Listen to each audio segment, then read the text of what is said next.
When installing a 320 amp 3-phase meter base on the exterior of a building and running service conductors to an interior gutter, it is crucial to understand the overcurrent protection requirements.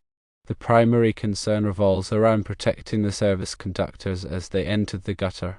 The electrical code mandates that conductors must be protected against overcurrent at their point of supply. A gutter, in this context, is not considered an enclosure that inherently provides overcurrent protection. Therefore, the service conductors entering the gutter must be protected by an overcurrent device rated appropriately for their ampacity. In the scenario described, directly tapping the 320 amp service conductors within the gutter to feed two 200 amp 3-phase main breaker panels without proper overcurrent protection is not permissible. The reason is that the 200 amp main breaker panels only protect the circuits downstream of those panels, not the service conductors feeding the gutter. These service conductors, if not properly protected, could be subjected to overcurrent conditions exceeding their rated ampacity, leading to potential hazards such as overheating, insulation damage, and even electrical fires. To comply with electrical codes and ensure safety, a 400 amp fuse disconnect must be installed ahead of the gutter, protecting the service conductors. This fuse disconnect serves as the required overcurrent protection device.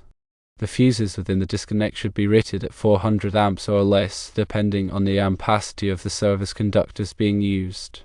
The selection of the correct fuse size is critical and must be based on the ampacity of the conductors as specified in the relevant tables of the National Electrical Code, specifically Table 310.16 or other applicable ampacity tables. Now, let's delve deeper into the reasons behind this requirement and the steps involved in ensuring a safe and compliant installation. Firstly, consider the purpose of overcurrent protection. Overcurrent protection devices, such as fuses and circuit breakers, are designed to protect conductors from excessive current flow that could cause overheating and damage. The ampacity of a conductor is the maximum current it can carry continuously under specific conditions without exceeding its temperature rating. Secondly, the electrical code dictates that overcurrent protection must be provided where conductors receive their supply. In the context of service conductors, this means that they must be protected at the point where they transition from the meter base to the interior of the building. The gutter itself does not inherently provide this protection. Thirdly, a 400 amp fuse disconnect is the appropriate solution. By installing a 400 amp fuse disconnect between the meter base and the gutter, the service conductors are protected from overcurrent conditions. The fuses within the disconnect will trip and interrupt the circuit if the current exceeds the fuse rating, preventing damage to the conductors and equipment. To ensure proper installation, several steps should be followed. 1. Select the appropriate service conductors. The service conductors must be sized to carry the intended load, taking into account factors such as voltage drop and ambient temperature. The ampacity of the conductors must be equal to or greater than the calculated load, but not less than the rating of the overcurrent device. 2. Install the 400 amp fuse disconnect. The disconnect should be installed in a readily accessible location, typically near the point where the service conductors enter the building. Ensure that the disconnect is properly grounded and bonded according to the electrical code. 3. Connect the service conductors to the disconnect. Connect the service conductors from the meter base to the line side of the disconnect. Ensure that all connections are made securely and that the conductors are properly terminated. 4. Connect the load side of the disconnect to the gutter. Connect the conductors from the load side of the disconnect to the gutter. Again, ensure that all connections are made securely and that the conductors are properly terminated. 5. Tap the service conductors within the gutter to feed the two 200 amp panels.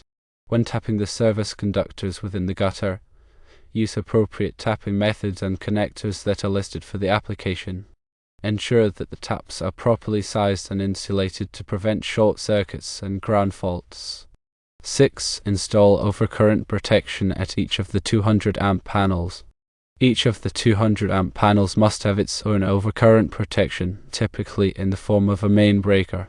This protects the circuits downstream of the panels from overcurrent conditions.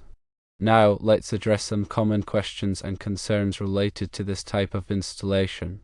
Question 1. Can I use a circuit breaker instead of a fuse disconnect? Answer: yes, a circuit breaker can be used instead of a fuse disconnect, provided that it is rated appropriately for the ampacity of the service conductors and meets the requirements of the electrical code. A circuit breaker offers the advantage of being resettable, but it may be more expensive than a fuse disconnect. Question 2. What size fuses should I use in the 400 amp fuse disconnect? Answer: the size of the fuses should be based on the ampacity of the service conductors. Consult the relevant tables in the National Electrical Code to determine the appropriate fuse size. It is important to select fuses that are rated for the voltage and current requirements of the system. Question 3. Can I run multiple sets of conductors from the gutter to each of the 200 amp panels? Answer: yes, multiple sets of conductors can be run from the gutter to each of the 200 amp panels, provided that each set of conductors is protected by its own overcurrent device at the point where it taps off the service conductors. This is commonly done when the ampacity of the individual conductors is not sufficient to carry the entire load. Question 4. What are the grounding and bonding requirements for this type of installation? Answer: grounding and bonding are critical for safety and must be done in accordance with the electrical code. The service equipment, including the meter base, disconnect, and gutter, must be properly grounded to provide a low impedance path for fault current.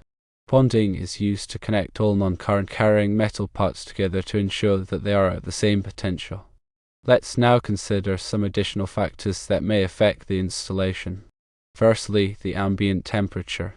The ampacity of conductors is affected by the ambient temperature. If the conductors are installed in a hot environment, their ampacity may need to be deaerated to prevent overheating. Consult the ampacity correction factors in the National Electrical Code to determine the appropriate deareting factor. Secondly, the voltage drop. Voltage drop is the reduction in voltage that occurs as current flows through a conductor. Excessive voltage drop can cause equipment to malfunction or operate inefficiently. The National Electrical Code recommends limiting voltage drop to no more than 3% for branch circuits and 5% for feeders. Thirdly, the short circuit current rating. The components used in the electrical system, including the disconnect, panels, and conductors, must have a short circuit current rating that is equal to or greater than the available fault current at the point of installation. This ensures that the components can safely withstand a short circuit without failing. In summary, installing a 320 amp 3-phase meter base and running service conductors to an interior gutter requires careful consideration of overcurrent protection requirements. A 400 amp fuse disconnect must be installed ahead of the gutter to protect the service conductors from overcurrent conditions. The fuses within the disconnect should be sized appropriately based on the ampacity of the conductors. The installation must comply with all applicable electrical codes and standards. By following these guidelines, you can ensure a safe and compliant electrical installation. It is also important to consult with a qualified electrician to ensure that the installation is done correctly and safely. Electrical work can be dangerous, and it is always best to leave it to the professionals. Remember that local codes and regulations may vary, so it's essential to check with the local electrical inspector to ensure compliance with all applicable requirements. A thorough understanding of the National Electrical Code, particularly Article 230 on services, is crucial for anyone involved in such installations. Furthermore, proper documentation and labeling are essential for future maintenance and troubleshooting. Clearly label all components, including the disconnect, panels, and conductors, with their respective ratings and functions. Keep a record of the installation, including the conductor sizes, fuse ratings, and any other relevant information. This will be invaluable for future reference and can help prevent problems down the road. The information provided here is intended for educational purposes only and should not be considered a substitute for professional electrical advice. Always consult with a qualified electrician before performing any electrical work. Adhering to safety precautions and following established electrical codes are paramount when working with electricity. By taking the necessary steps to ensure a safe and compliant installation, you can protect yourself, your property, and others from the hazards of electricity.